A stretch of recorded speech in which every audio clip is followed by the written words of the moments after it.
is their best ever transfer window. So, Premier League clubs, of course, is the transfer window.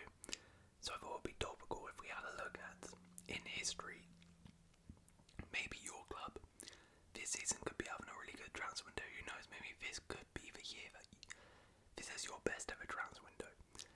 However, some clubs have had some windows where, they've signed a bunch of good players, maybe sold some players for good fees. There's a lot of different factors here, their impact, how long they stayed. Maybe they saved money by signing somebody else instead of signing another player. So many factors go into this, so I've decided in recent history, I've gone back at like 12, 15 years really. I've not really gone past that too much really, because want to keep it fairly relevant. So I've looked at each club and what their best ever transfer window is, and I want to explain why. Let me know if I've got your club wrong, if you think another transfer window was better. At the end of the video, I'll probably decide as well which one overall I think was the best ever window out of all of them. And if you want to see me do the reverse and look at your club's worst ever transfer window, then please leave a like and let me know in the comments below. But without further ado, let's begin. So, we'll start with Arsenal. Best transfer window for Arsenal is the summer of 2021. Key signings: Ben White, Aaron Ramsdale, Martin Odegaard and Takehiro Tomiyasu. Considering the club's trajectory over the past 3 years, the summer of 2021 stands out. It was the first time Arsenal's recruitment strategy had been clear for a long time, with all 6 signings aged up 23 or under. The idea was for these players to assimilate into an already young squad and evolve as a group. The 6 in question were Albert Zambi-Lokonga, Nuno Tavares, Ben White, Aaron Ramsdale, Martin Odegaard and Takehiro Tomiyasu. Now, while Zambi-Lokonga and Tavares didn't work out, 4 of those signings can be considered successes and helped Arsenal map out their strategy for the next 2 summer windows, allowing them to compete for the Premier League title for the first time in years, with Martin Odegaard becoming club captain. So at least in recent years this is the best, and in particular if Arsenal are going to win the league in the next year or 2, then people will look back at this window as the one which really changed everything. Aston Villa. Best transfer window, summer of 2023. The key signings: Pau Torres, Yuri Tielemans and Moussa Diaby. It may be recency bias, but Villa's first full summer window under Unai Emery in 2023 was striking. It was the first time in over a decade they purchased top-tier talent. With Villa heading into the Europa Conference League, signing players with European experience was key to Emery. They secured his first-choice centre-back Pau Torres, who has been integral in implementing his possessional style. Yuri Tielemans was signed on a free transfer, and that has proved to be one of the best bargains they've made, before Moussa Diaby became the outstanding candidate in forward positions after Villa pivoted from Nico Williams, who was deemed out of reach. Nicolo Zaniolo and Clement Longley were less successful, but they were only on loan and at least added some depth. Villa recruited 3 key players for a combined fee of around 76 million, forming the spine of a team that qualified for the Champions League. And on top of that, Moussa Diaby has now been sold for pretty much exactly what they've bought him for, so they've basically made a profit on this as well already. Pretty good. Bournemouth. Their best transfer window, also the summer of 2023. Their key signings: Tyler Adams, Alex Scott and Lewis was sinister. Under new owner Bill Foley, Bournemouth had aggressive aspirations last summer. They no longer intended to be viewed as Premier League minnows. Instead, they wanted to recruit upward, signing young, high-ceiling talent from the continent and beyond. Bournemouth signed 9 players for around £86 million, including USA captain Tyler Adams, who, despite being hampered with injury, was a statement of intent at the time. Sought-after talent such as Alex Scott, Lewis Sinistera and Milos Kerkez joined, showing how Bournemouth had entered a new market where they could offer more than competitors. This led to the club recording their best top-flight points tally ever under new head coach Antonio Iraola. And again, if Bournemouth this season have a good year, which I fully expect them to do, and I fully expect some of those players to be sold on for a profit, then people will look back on this window in a few years' time as a massive, massive success. Brentford, their best transfer window, the summer of 2019. The key signings: Pontus Jansson, Christian Norgard, Brian Mbeumo and David Raya. The summer of 2019 has gone down in history at Brentford. Fans were initially sceptical when they sold Neil Maupay to Brighton and Esri Konsa to Aston Villa, but the money they earned from those deals funded an overhaul of Thomas Frank's squad. Pontus Jansson left Leeds to join Brentford and was instantly appointed club captain. He helped them earn promotion to the Prem and is considered by the club's senior figures to be one of the most important signings in the club's recent history. Christian Norgard, who replaced Jansson as captain, arrived in the same window from Fiorentina. Brentford spent £5.8 million on Brian Mbeumo from French side Troyes. The winger now scored 50 goals and provided 42 assists in 200 appearances. Did we forget to mention they also signed Ethan Pinnock, David Raya and Matthias Jensen? The recruitment department's success rate that summer was literally 100%. Every signing they made that year was fantastic. Brighton, the summer of 2022. Key signings: Pervez Estupiñán, Billy Gilmore, Julio Enciso and Simon Adingra. It is tempting to go for just one deal, Moises Caicedo in January 2021, buy the Ecuadorian for $4 million and selling him 2 years later for $115 million takes some beating. The overall impact though the summer of 2022 comes out on top.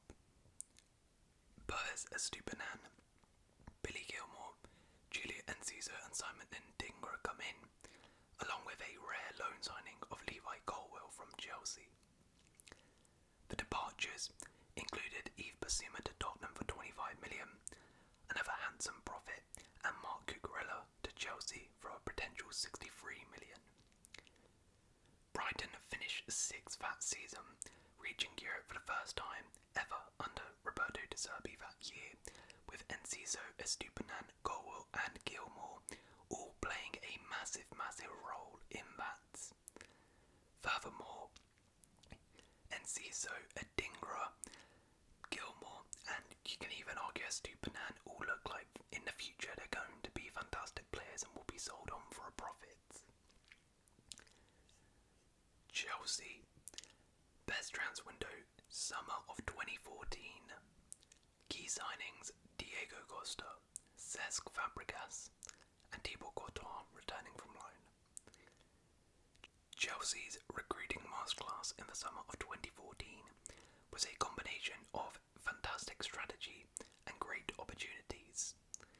Jose Mourinho had persuaded Diego Costa to turn down a move to Liverpool 12 months earlier, while talking his own club into waiting to fill their obvious number 9 need. This groundwork put Chelsea in the box seat to activate the Spanish international's $32 million buyout clause, at the end of a career best season for Atletico Madrid. Winning the race to bring Cesc Fabregas back to England from Barca rested on Arsenal manager Arsene Wenger declining to exercise their buyback clause, but as soon as the door cracked open, Mourinho wasted no time turning on the charm for Chelsea.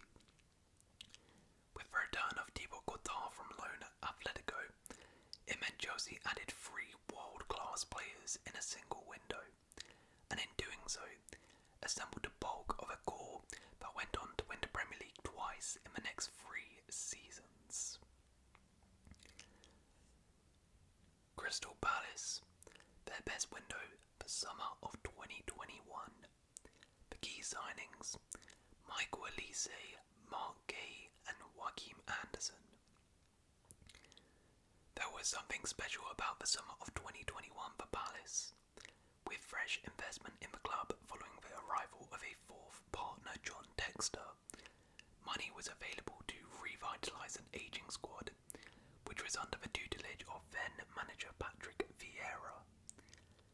In-game Michael Olise from Reading for $8 million, Conor Gallagher on loan from Chelsea, Mark Gay for $18 million from Chelsea, Joachim Anderson from Lyon for $15 million, Will Hughes from Watford for $6 and Odsonne Edouard from Celtic for $14. Gay, Anderson and Olise have all thrived since, while Hughes has proven to be a valuable option for the money paid. Gallagher was instrumental in a successful first season for Vieira that propelled Palace to 12th in the Prem and an FA Cup semi-final, with several club records broken that season. Palace profited significantly from the sale of Olise to Bayern Munich this summer, and if Gay leaves too, they will again make substantial money and profit from this window. It will be remembered as an outstanding transfer window that helped pave the way for a successful and thoroughly enjoyable season. Everton, their best window for summer of 2013. The key signings: Romelu Lukaku, Gareth Barry and James McCarthy. The summer of 2013 represented a new dawn for Everton. After 11 years at the helm, David Moyes left to join Manchester United and was replaced by Roberto Martinez. What followed initially was smart recruitment, a fresh wave of optimism and the club's best Premier League points tally. The tone was set on a dramatic deadline day, with Romelu Lukaku and Gareth Barry joining on loan and James McCarthy arriving from Wigan in a £13 million move. The trio played a major role as Martinez's side narrowly missed out on Champions League qualification, with Lukaku's 15 Premier League goals seeing him finish as the club's top scorer. Loan signing of Gerard Deulofeu early in the window was another astute pickup, but the less said about Aruna Kone and Antolin Alcalez's time at Goodison, the better.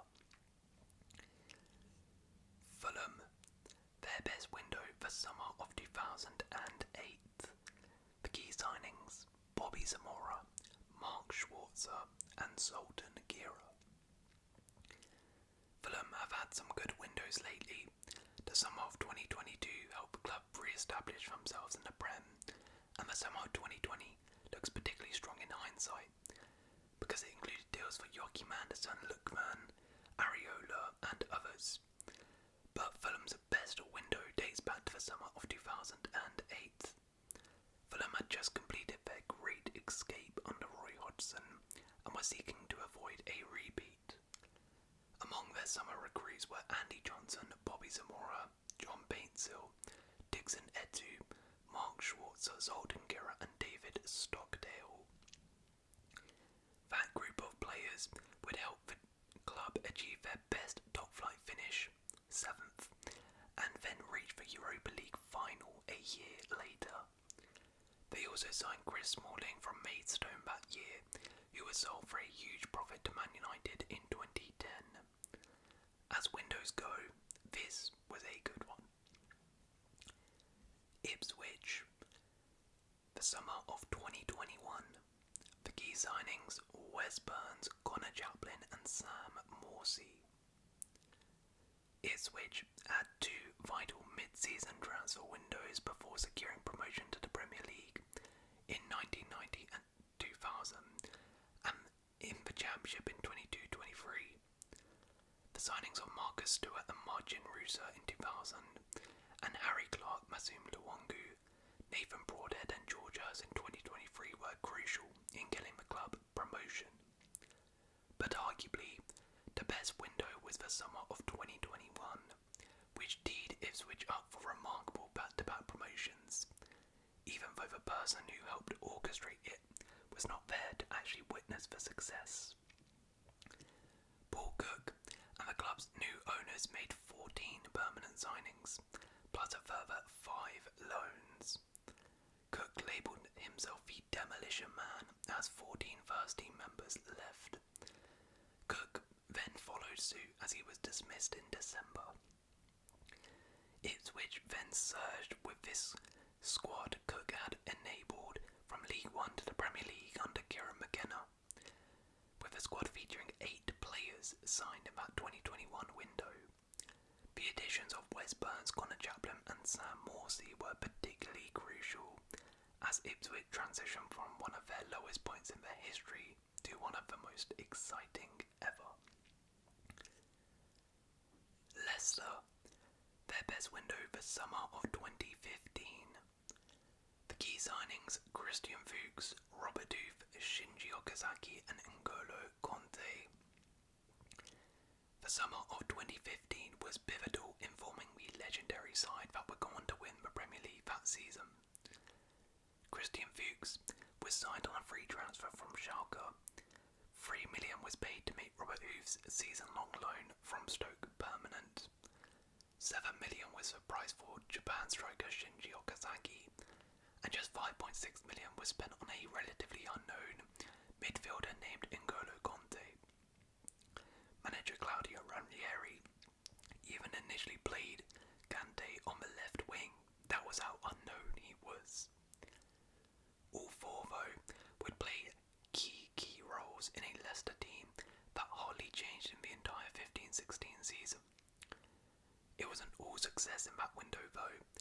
They did pay a $5 million fee for Cocken Inler to be the replacement for Cambiasso, and about the same for Johan Benaloon. Neither would make much of an impact at the club, but had front row seats to watch history being made. Liverpool, their best window the summer of 2018. The key signings: Alisson, Fabinho, Shaqiri and Naby Keita.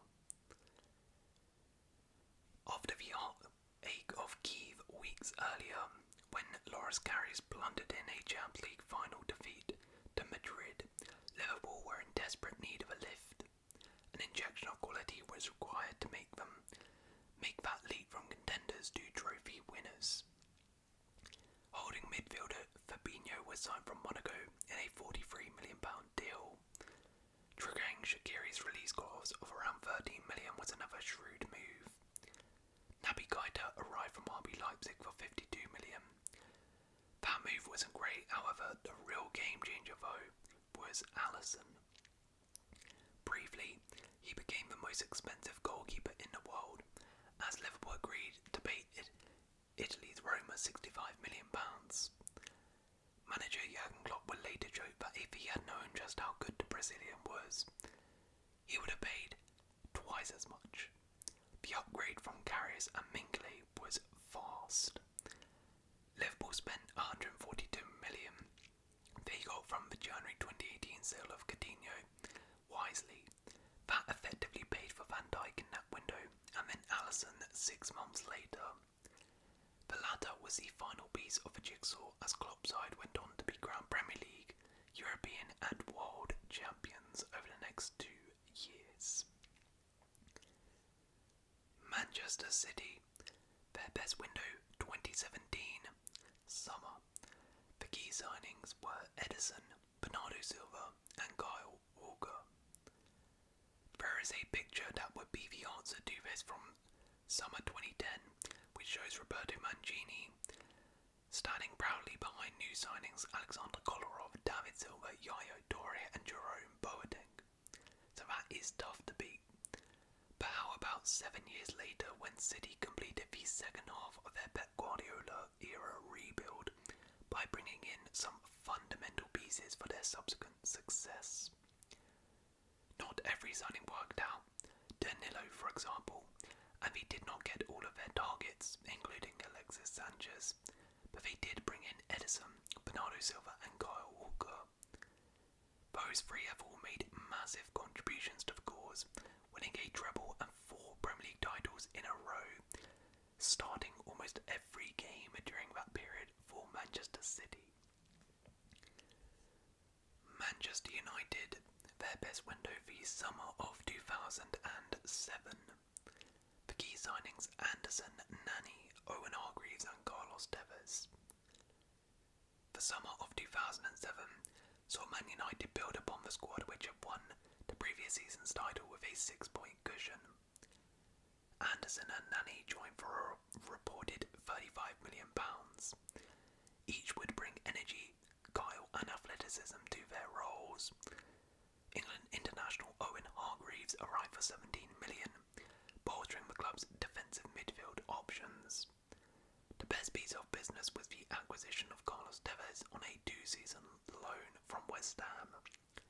The Argentinian may have left the club in acrimonious circumstances, but for 2 years he was a brilliant attacking weapon for Ferguson's side, a fantastic foil for Rooney and Ronaldo in a fluid and devastating front three.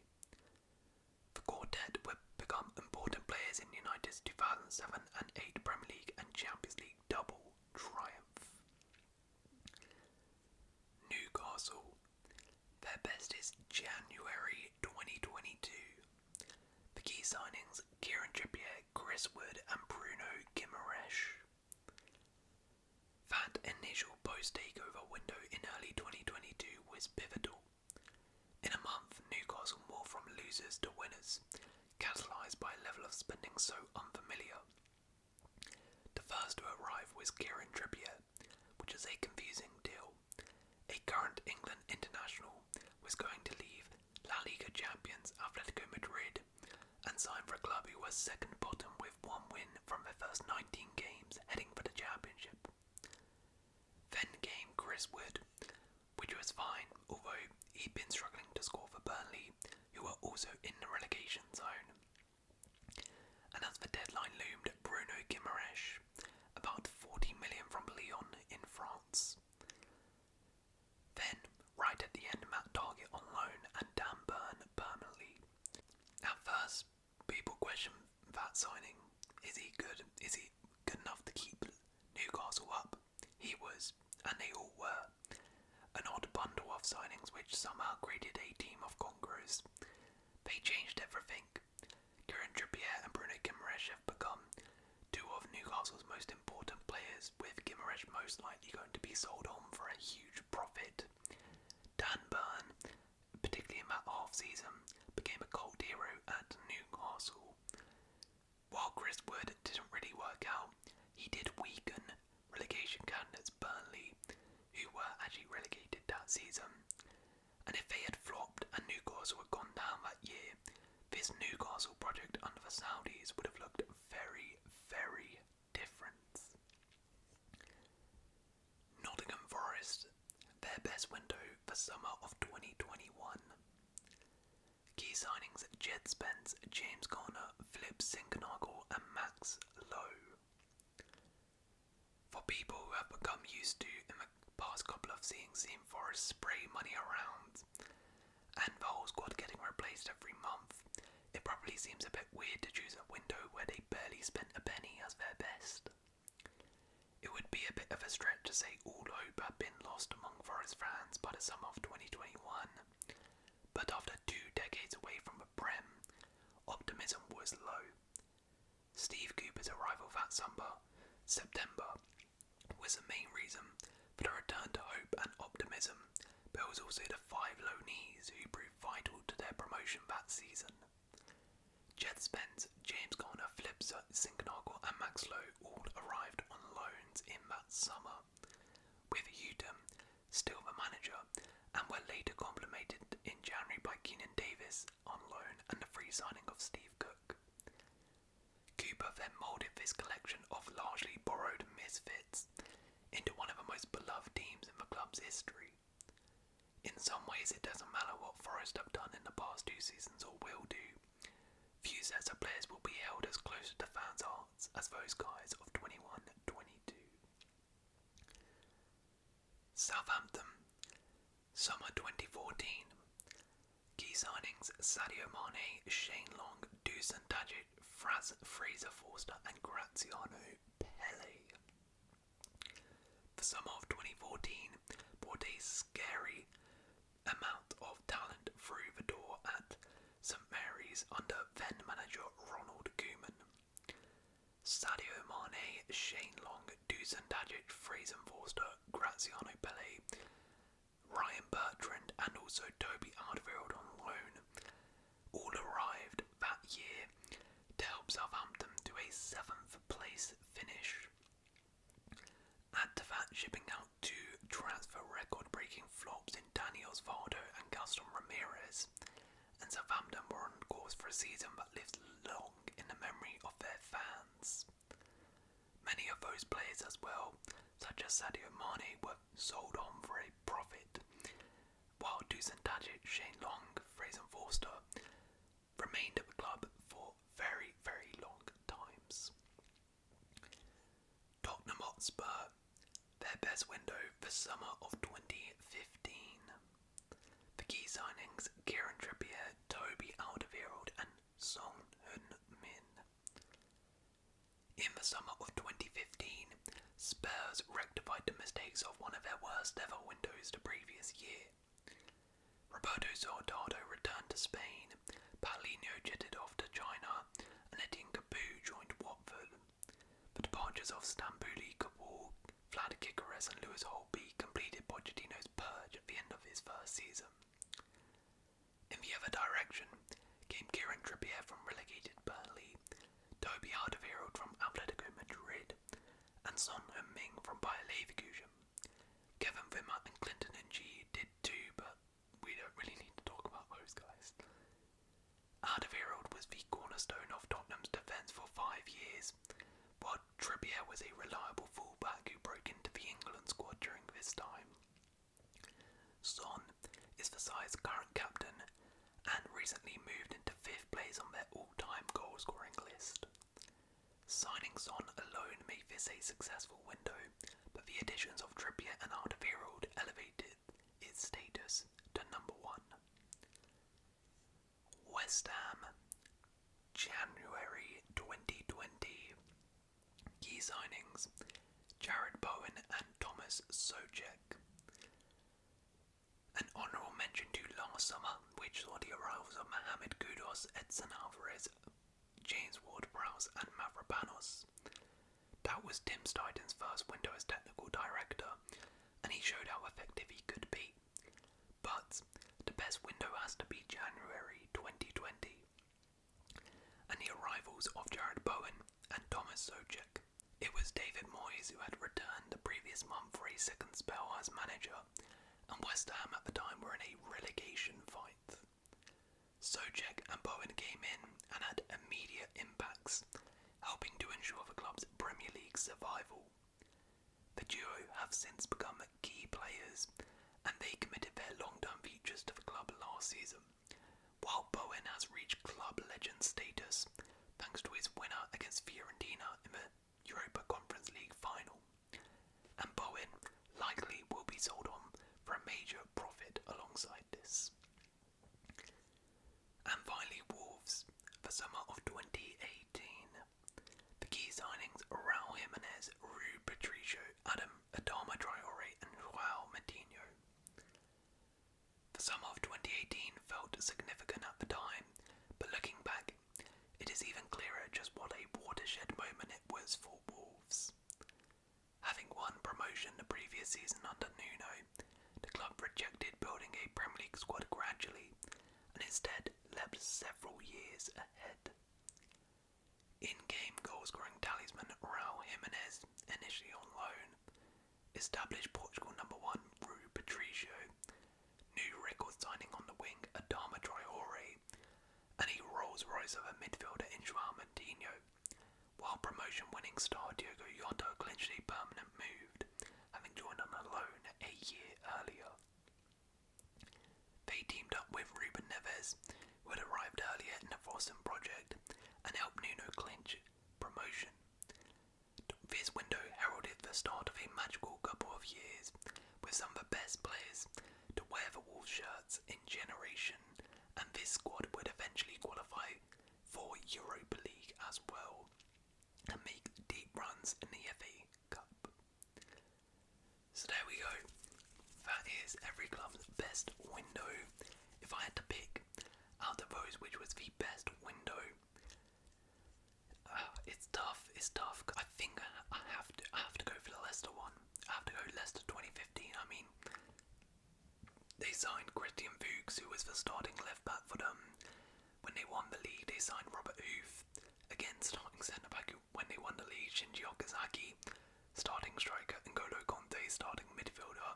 They got some profit as well from N'Golo Conte there as well. Like, yeah, without that window, they got that wrong. There was no way they were winning that league, so I think I have to go for them. But yeah, let me know which one you think was the best window out of all of them.